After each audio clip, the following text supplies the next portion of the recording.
So, what are some of the reasons why a parent might disinherit a child? A lot of times we think that a parent will disinherit a child because the child was bad.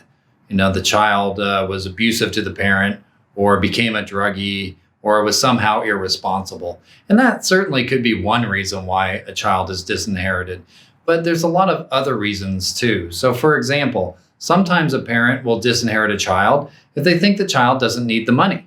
And so if one child's highly successful and the other child isn't, the parent might think, well, I'm going to help the child who's not as successful because they could use the help. And my other child, they're very successful. They have plenty of money. I don't need to leave them anything.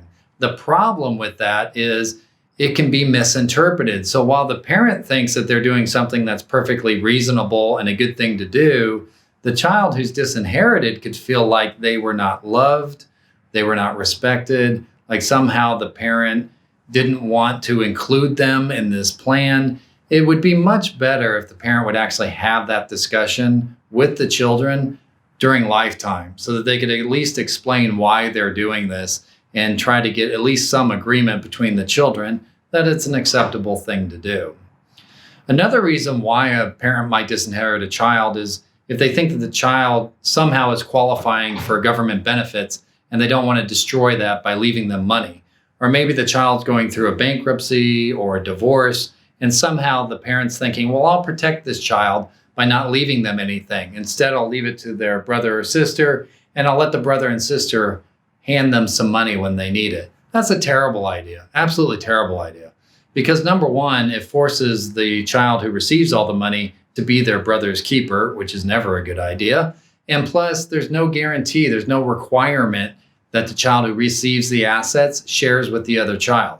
Much better to set up an estate plan using a trust, hold the child's share of the estate in trust for their benefit, name a professional trustee, allow them to get assets when the time is right, but don't give it to the other children. That just never works out. It's a horrible idea. I really want you to know that even if you're disinherited from your parents' estate, that doesn't mean that the parent didn't love you. There's a lot of different reasons why a parent may choose to disinherit a child, or it could be that the parent didn't intend to do that at all. Instead, the parent was unduly influenced or lacked capacity at the time the decision was made or the act was made. So just because there's a disinheritance doesn't necessarily mean that there's a lack of love or respect. The parent may have intended to do something that they thought was good, not realizing that it would have such a negative impact on the family. Albertson Davidson is here to help you fight for your inheritance.